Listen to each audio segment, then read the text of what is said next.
बांकेलाल और पारस पत्थर। विशालगढ़ के राजा विक्रम सिंह प्रत्येक संध्या के समय गरीबों और बेसहारा लोगों के लिए अपने खजाने के स्वर्ण द्वार खोल देते थे और उनकी देखरेख में प्रत्येक व्यक्ति को सोना दान में दिया जाता था। जुग जुग जियो बेटा, 1000 वर्ष की उम्र हो तुम्हारी। और यह बात भला बांकेलाल से कैसे छिप सकती थी? कमाल है, ये विक्रम सिंह आखिर इतना सोना लाता कहाँ से है? महाराज की जय हो। मैंने महाराज का खजाना देखा है, वे इतना विशाल तो नहीं कि रोज इतना सोना बांटने के बाद भी खजाना वैसे का वैसा रहे। जरूर इसमें कोई भेद है, और वह भेद मुझे पता करना ही होगा। वाह, हमारे महाराज जैसा दानी व्यक्ति दुनिया में कहीं नहीं मिलेगा। महाराज को मेरी भी उम्र लग जाए। फिर इसी रात, ए ठहरो, कौन हो तुम? यहाँ क्या कर रहे हो? मूर्ख, मैं हूं बांकेलाल। बांकेलाल का नाम सुनते ही सैनिक चौंक पड़ा। अरे बांकेलाल जी, आप सैनिक के वेश में? हाँ,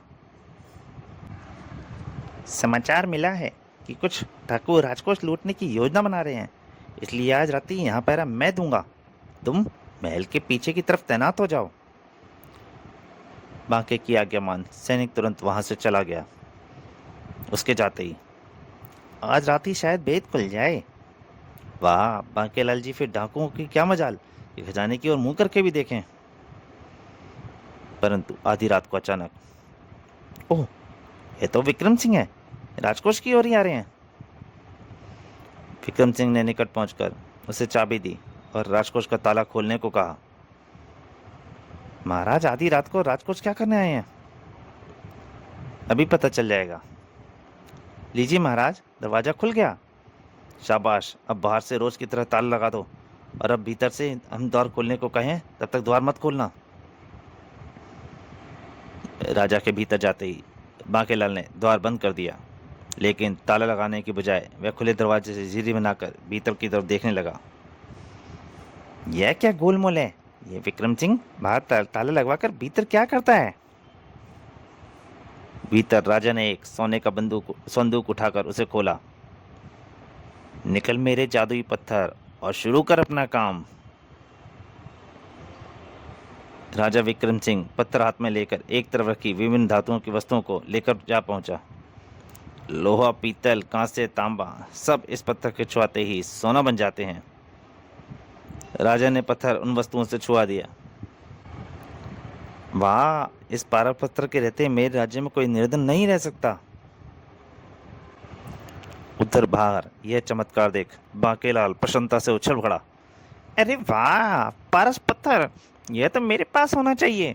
मैं आज आते ही इसे प्राप्त करके रहूंगा, लेकिन तुरंत ही एक चाबी को इंतजाम करना होगा मुझे। कुछ ही देर बाद वह भीतर से द्वार खटखटाया गया और बांकेलाल ने ताला खोलने के लिए खटपट करते हुए द्वार खोल दिया। ताला लगाकर चाबी हमें दे दो। ताला लगाने के बाद, ये लीजिए महाराज चाबी, और यह तुम्हारा इनाम। राजा विक्रम सिंह के जाने के बाद, महाराज, असली चाबी तो ये रही मेरे पास। ही। अब वह पारस पत्थर प्राप्त करने के लिए मेरे लिए कोई मुश्किल काम नहीं होगा। उसी रात बांकेलाल ने असली पारस पत्थर निकालकर उसकी जगह वैसा ही नकली पत्थर रख दिया। और अब इस पारस पत्थर के साथ मुझे फरार हो जाना है। और फिर, सैनिक, डाकुओं का खतरा टल गया है, तुम पहरे पर लौट जाओ। जो आ गया बांकेलाल जी। उसके बाद बांकेलाल उस पत्थर को संभालकर अपने पास रखने के पश्चात निकट के ही एक गांव भीमापुर की ओर चल पड़ा। अब इस अनमोल पत्थर की मदद से मैं किसी भी देश का राजा बन सकता हूँ, लेकिन फिलहाल रात गुजारने के लिए मुझे इसी घर में शरण लेनी चाहिए। यह विचार कर उसने मकान का दरवाजा खटखटाया। अरे भाई, कौन है?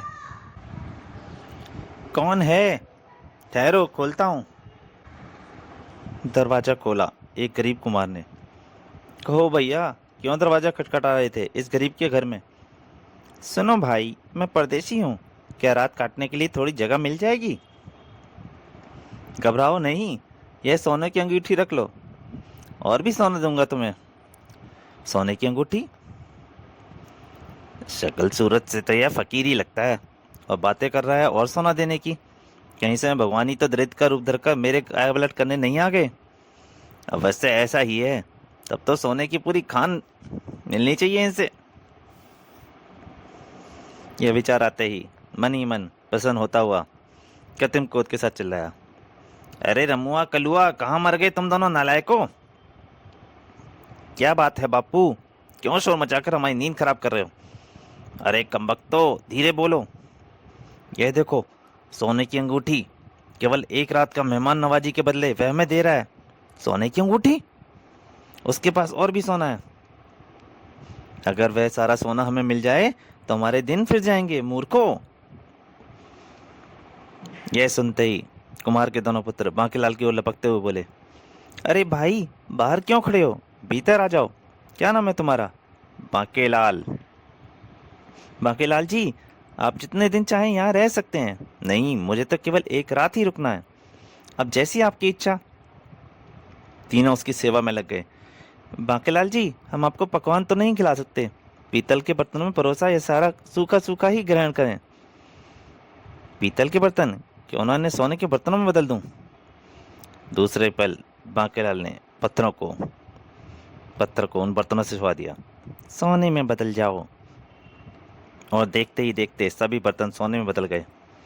यह चमत्कार देखकर कुमार और उसके बेटे चमत्कृत हो गए। पीतल को छुआते ही सोना बन गया। यह काला पत्थर तो बड़ा चमत्कारी लगता है। हाँ, यह चमत्कार तो इस पारस पत्थर का ही है।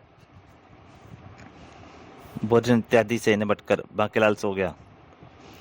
आधी रात को अचानक बांकीलाल की नींद खुल गई। ये खुसर पुसर की आवाजें कहाँ से आ रही हैं? कहीं बाहर चोर तो नहीं है? बांकीलाल ने खिड़की से झांक कर देखा। अरे, ये तो कुमार और उसके दोनों बेटे रमो और कलुआ हैं। आधी रात को ये क्या कर रहे हैं? कुमार के हाथ में गंडासा भी है। बांकीलाल उनकी आवाजें सुनने लगा। बेटे रमुआ, अगर वह कीमती पत्थर हमारे हाथ लग जाए तो हमारी सारी गरीबी एक ही झटके में उड़न छू हो जाएगी। बापू ठीक कह रहे हैं कलुआ, वह पत्थर हमारे पास ही होना चाहिए। तब तो एक ही उपाय है, बांकीलाल को खत्म करके वह पत्थर हथियार लेना चाहिए। ऐसा ही करो, लेकिन सारा काम सावधानी से होना चाहिए। फिक्र मत करो, बांकीलाल सो रहा है। मैं एक ही झटके में जाकर उसकी गर्दन कलम कर दूंगा। यह सुनते ही बांकीलाल की सिट्टी पिट्टी गुम हो गई।